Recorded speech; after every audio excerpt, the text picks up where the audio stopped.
น้องพี่น้องตอนนี้ก็เข้ามาอัปเดตเฮือนซานบ้านซองน้องไก่ทองเพิ่นพี่น้องเนาะมาเบิ่งว่าเพิ่นเฮ็ดฮอดใส่แล้วโอ้ตอนนี้เพิ่นกำลังเฮ็ดจังนี้นะเฮ็ดประตูบ่นะพี่น้องเนาะโอ้สบายดีมีหยังนี่คือมานั่งตากแดดบาดนี่เป็นได้ไดโอ้หนาวแห้งบ่อ๋อมาปิ้งอันนี้ปิ้งกบไผได้กบนี่ฮะบ่โอ้เฮ็ดได้เอาน่ะเฮ็ดได้เอาอันนี้ขุดเอาบ่ปลาตัวสับปะขาวคือลือคักแท้นี่บ่หลังมันปลาขาวคักแท้นี่ผูกว่าตัวที่กินได้นี่อ๋อขาวคือลือเลยนี่ โอ้สวัสดีน้องพรเปล่าในไส้กบนั่นฮะอยู่ไปได้กบเนาะไปมือเช้านี่เนาะตัดพี่น้องเลยหากบมาเขียดบริยูบริเช้าพี่น้องหาอยู่หากินเนาะสบายดีสบายดีโจขอบใจหลายเห็ดหอดเขาได้แล้วชิแล้วบ่ใกล้ชิแล้วแล้วเนาะจ้าเห็ดบันไดเนาะตอนนี้เนาะอะไรบ่แม่นเห็ดประตูตัวเพื่อนตลอดเอฟซีโจยกกองมาในเอฟซีฮะผู้ค้าจะได้สำหรับคนใจสำหรับเพื่อนเอฟซีทุกท่านนะฮะมีความยินดีนะสำหรับเอฟซีเฮาจากนอกมาเป็นไรเด้อโอเคมีการประกอบเป็นใจส่วนหนึ่งในใจการเสียสละเวลามาเบิ่งอัตสร้างเหตุเพื่อนเหตุสร้างเหตุนอกการสร้างสาพัฒนาสร้างเห็ดตูเพื่อนละเบยเนาะสร้างเห็ดตูอันนั้นเพื่อได้แก้วแม่นละเห็ดตูเพื่อได้แก้วตอนขอบใจหลายๆเด้อสำหรับเอฟซีคุณพ่อคุณแม่อยู่ต่างแดนแฟนตะไก่พี่น้องผู้ค้าก็มีความยินดีชื่นส้มพี่น้องโคโซกเก่าตัวนี้จ้าคนเก่าเจ้าเดิมขอบใจหลายๆมาเบิ่งงานบ่จ้าคอยมาเอารถยืมรถน้องชายไปเยอะโอ้ช่างนี่แม่นน้องชายของเพิ่นน้องชายคิงนะน้องชายคิงเลยเนาะพี่น้องสั่งรอไอ้น้องกันเป็นไอ้น้องกัน2 คนนี่แหละ2ไอ้น้องมันมีหลายคนเอาหลายอย่างดูแลบ่ได้แม่ดูแลบ่ได้แม่เลี้ยงบ่กุ้งเอา2สบายบ่ได้อยากใส่ลูกใส่งานใส่การใส่เวียกใส่งานใส่สบายไปใช้ไปมาสบายยังมีญาติพี่น้องมีพี่มีน้องก็ดีคนเฮาแต่คนโดดเดียวแล้วคือเราได้เลยบริมวลเลยแนวมันแล้วคือว่าแล้วบอกได้มาพลังลายคนดีลายพีก็เปลืองไกลแน่นอนแมนแต่บุตรีเดลายแห่งดีบาทพอยุ่งบ่ได้พอยุ่งบ่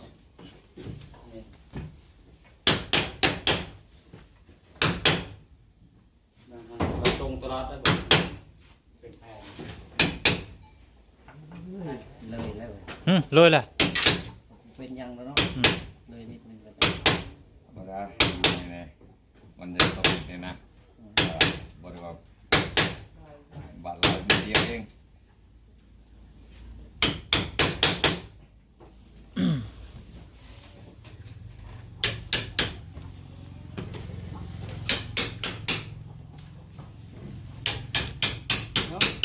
เราตะปะดีแม่เลยช่วงนี้บ่อยากสบายไปได้เนาะเพราะว่าลมไหลลมหัวเป็นไข่เป็นไข่เป็นไข่เลยคอนเสิร์ตเป็นไข่จนลุกไม่ได้เอฟซีทุกท่านขอบใจหลายๆผู้ค้ากันเลยเชฟรับพระจ่าเมื่อทางเอฟซีเฮาพี่น้องเนาะขอบใจหลายๆทุกภาคส่วนเก็บแกงกินดีไม่แห้งเด้อขอบใจหลายโคซกเราสักคนเก่าจะเริ่มแล้วรับพระจ่าก่อนมาหลดไปเวียกบ่ไปเวียกก่อนไปเวียกงัวลูกโอ้ห่วยกินอ้ายมันแม่ซะเอาอ้ายมาผากเด้องัวออกลูกหั่นโมเมนต์น้องงัวได้อ้ายงัวเราพอห้าจอมกระเบียดชื่อนั่นจ้ะโอ้มาได้ใช่น่ะบ่มาตลาดไปตลาดมาขังเล็กประมาณจะดีไหมจับไหนวะนี่นั่นนี่ได้รออยู่หน่อยใครพอ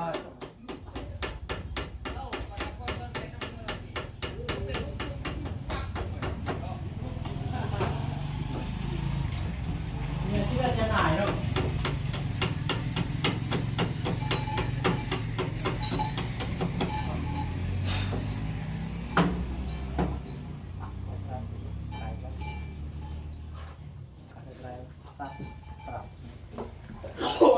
เนื้ออะไรนะ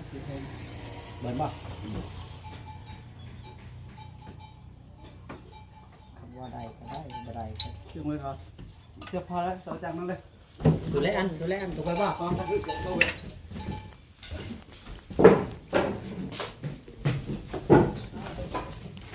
ดีแล้วไปเอ้ยงานเลยไปเฮ็ดงานมันหนัก เอาบ่เลยประตูขึ้นสู่เวทีบัด ไปเลย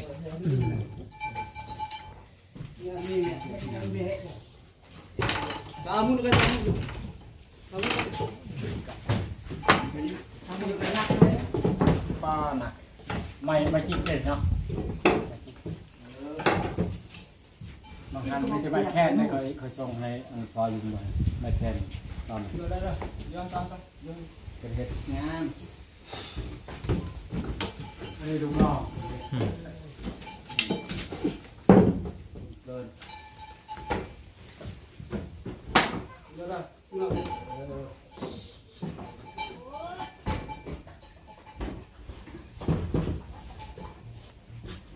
สั่งรั่วยังไงยังรั่วโอเคไปเรื่อยๆนี่เดี๋ยวก็ดึงไปช่วยกันนี่อยู่นี่เลยครับมึงว่าลูกนะลูกนะตัวมึงนะมึงปะตะเดี๋ยวลูกฮะไปยอมมึงแย่ช่วยไปนี่เนี่ยเจ็บเราเบอร์นั้นฉันผ่านโอ้ผ่านก็ให้ผ่านแล้วไม่ทำกุยะ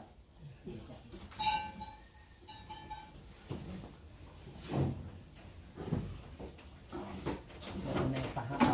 ปะแซ่ฮะยืดเลยแซ่ฮะและลงเลยเจ็บนะทำอะไรค่ะโอ้ยจานหรอกผมไม่ต้องบอกชิดจานหรอกแล้วก็คงว่าจะไม่คุยจานหรอกเรา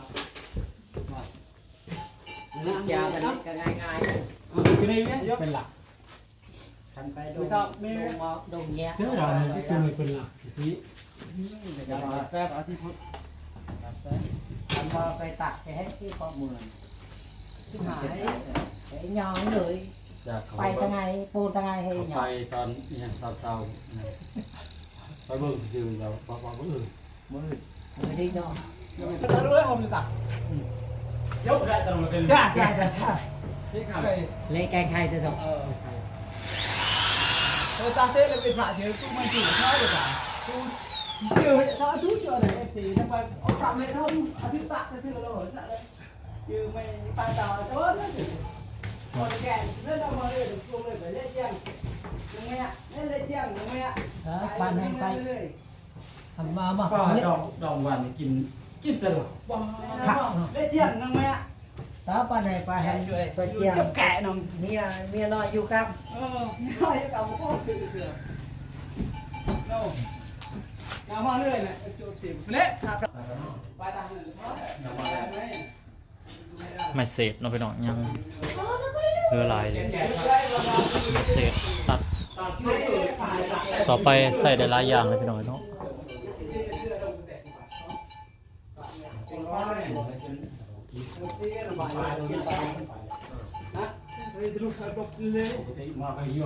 ปลาเจ้าเฮาแต่ตายไอ้ปลาเนี่ยปลาอย่างนอนถึงไอ้แต่ปลาก็ละมีอยู่ปลาโดนเนาะแกไข่ดิลูกดูในขี้มือบ่เอายิงเอาบ่มีแต่หมุนเอาอย่ามันไปได้เอาไฟฟ้ายิงเอาใส่ได้ดิแล้วอ่ะมันมีชูมันมีหูเลยไฟสว่างเอาทุกคนได้ดูชูมันว่าตีจ้ะทุกคนนับทุกคนโอ้นับแฟนกันดิแฟนบ่แฟนสิเล็กก็ดิแฟนนี่รอบเช่นดิแฟนมันเลยให้เราไปกัน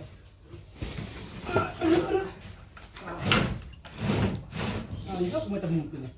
ถ้าปล่อยลูกจะต้องสุกดีแปะมันใหญ่พวกเขาพูกแค่นี่คืออยู่บ้านเขาไม่ได้ โอ้ปลูกแล้ว โอ้แนวมันแล้ว บ่แม่นธรรม ส ดาม มติเราเลย ทุกแขน โอ้แนวมันแล้ว มือขึ้นเหือน ตัว มา นี้ ได้ บ่ได้พวกสาบนี่ได้มัดโลดแขน งัวตัวหนึงอีก บอกความไปโลด บ่ทำบ้านเฮาเขา ท้อง เฮ็ดเขาบ่อยากเฮ็ดแล้วสวมเรายามมัน ไปเลยไปเห็นผู้กลับมาตั้งเถื่อนผู้ไปเลยไปเลยก็กลับมาเงียบ ไปใช้ กลับมาเมื่อ พอ ทำไม พอหยอกไปเบิ่งตัวสาว ไปเลย ไปเลย บ่ได้กลับเลยบ่ ไปเลยทอกตาตี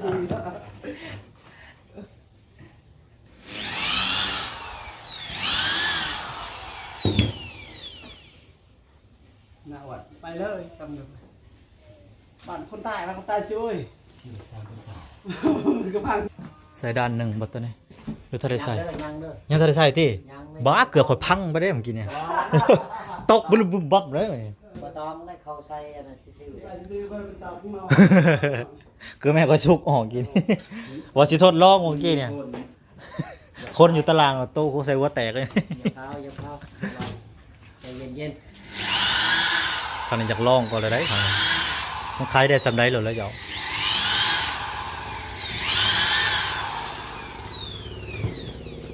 ก็คิดว่าเจ้าสิบ่เป็นซ่าเลยพอหรอก ๆโอ้โห ไปเฮ็ดงานอยู่เวียง สาขวาว คนใหม่มาแล้ว ผู้ใดคนใหม่มาแล้วงานก่อสร้าง งานเป็นธรรมดาเขาเป็นเท่าแล้วเขาไปบอกเราตอนงานกระทำเขาไปเห็นงานกระทำซื้อ ครับพอเราอะคนใหม่มาแล้ว เขียนใหม่อันนั้นเขียน เขาสิเบิ่งว่าคนใหม่แล้วมาแล้วปกติไม่คนใหม่มาก็ขึ้นมาเขา เอาอยู่เทิงเลย คนใหม่มาแล้ว หนาเนาะให้ไปอยู่หลัง คือบ่เห็น ใส่ร่างแล้วคนใหม่ ลุงไม่ได้ปะเวียงอะลุงเนี่ย ลุงตุ๊บลุงจุ่มลุงจุ่มคนจะจุ่ม วันอะไร เอาละใส่ไป ป่า เออ โอ้เสียงรถไถจะเป็นดังแท้ ถ้ามันคือสบายดีทำแทนได้ดี คนดับคนแดง เอาอาทิตย์ละสนามพอเพียงอยู่งาน กิน เราก็มีแต่คอยมีบริตักแดดโอ้ดังเสียงเต้ยเย็นตุยๆฮอตเหล็กค่อยเอาหน่าเอาให้เราเป็นเหล็กไหวนี่ เอา เป็น พ ค วน ก ละ เขา พัน ทำเลยดิ 5,000นี่คือ พวกนี้นักดิมาเป็น แล้วมันก็งานหมดไทยโอ้เป็นเลย ไป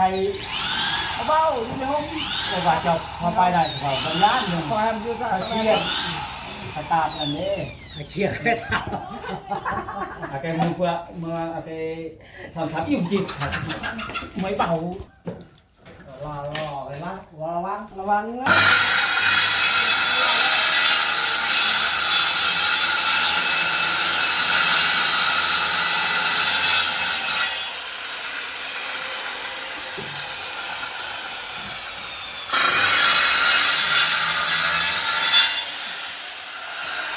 คนมาป่ะที่ไม่ฟังหนา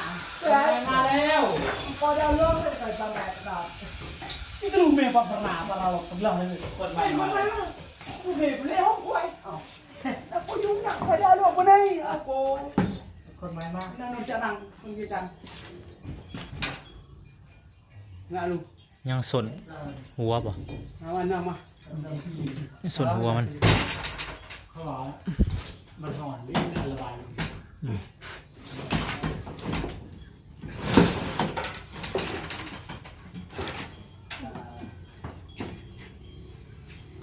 ไปบนมือมึงกินข้าวไผ่ข้าวกินข้าวไผ่นะเจอตัวมาได้วัดน่ะแต่ไปบนมือ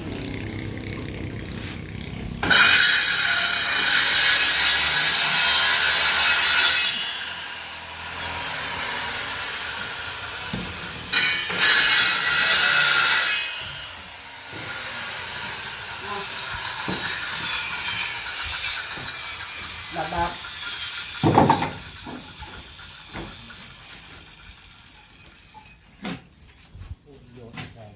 เฮ้ย ย่องเลย เอามาทำไม แต่ตีสตีน้องระดับเว้นหนึ่งธรรมดา เจอละไหนจะถือก็ละ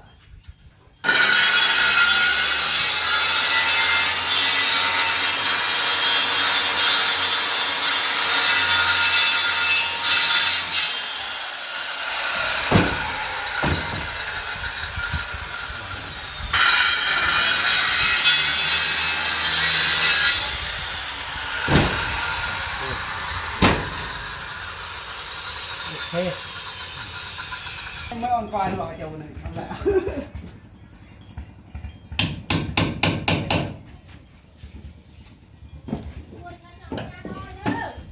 คนใหม่มา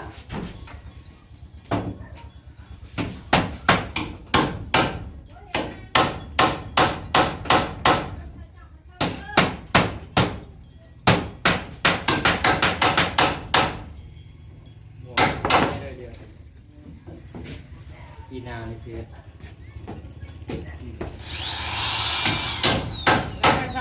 คุณมาดิที่จะไปยังไงเดี๋ยวเลย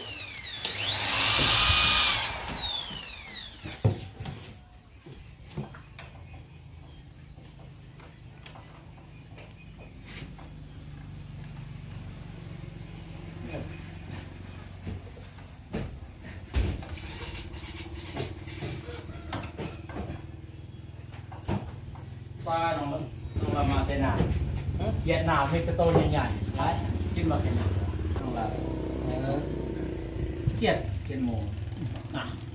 แนวมันแนวครับ อยู่หนาว ปิ้งครับ ตำหมกถั่วตำหมกหุ่งก็ได้มันได้ยาม ตำหมกทั่วใส่ หันไปอย่างให้ได้เป็นไหนไหนเลยสอง รถจักรยานน้องก็ต้อง เนี่ยนะ ก็ได้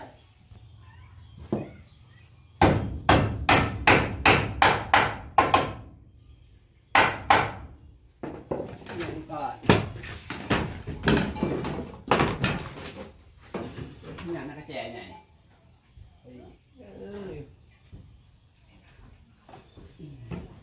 ดิจัวฮะอยู่ดูบุญนะดิจัวขัด ไม่ค่อยเลย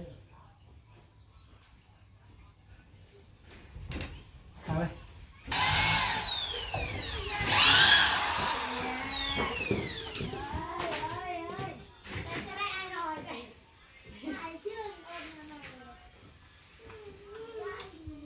ยังมานำคิวผมได้คิวผมแห้งไงเยอะแยะเลยถ้าคิดเป็นอะไรไงเราพวกเราตื่นหรอมาตะไคร้ ใส่ไปเลยพี่ก็เสีย กระจายเยอะล่ะหนึ่งตัวเจาะเงี้ย มันจะแก่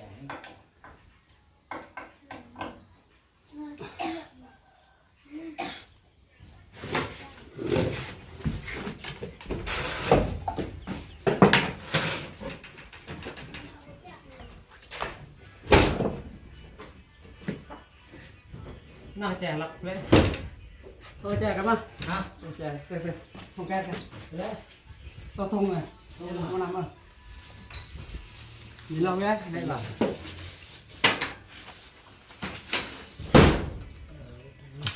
รุ่นเป็นกับเนาะ มีเพื่อใครอ่ะ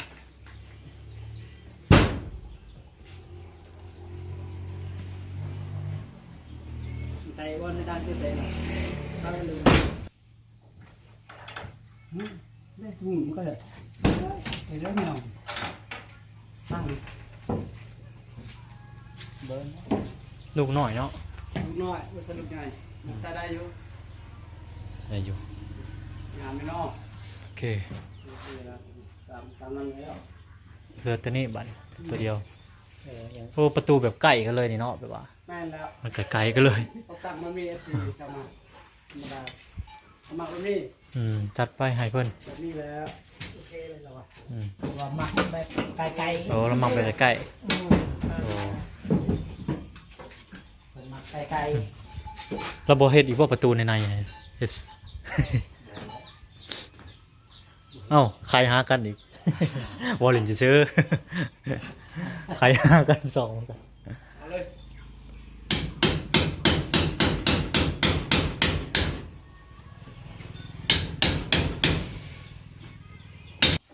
โอเคเนาะพี่น้องถือว่าทางสร้างเพิ่นก็เฮ็ดประตูแล้วอันหนึงแล้วเนาะทางบ่นั้นก็สิเข้าไปเยี่ยมเบิ่งห้องน้ำห้องในก่อนพี่น้องเนาะห้องน้ำห้องในทางน้องลินดากัญญาเพิ่นว่าสร้างเพิ่นเฮ็ดแล้วหรือบ่รู้ว่าจังใดพี่น้องเนาะมาซะพี่น้องพบกันอีพีหน้าสำหรับอีพีนี้ขอกล่าวคำว่าสบายดีพี่น้องสบายดี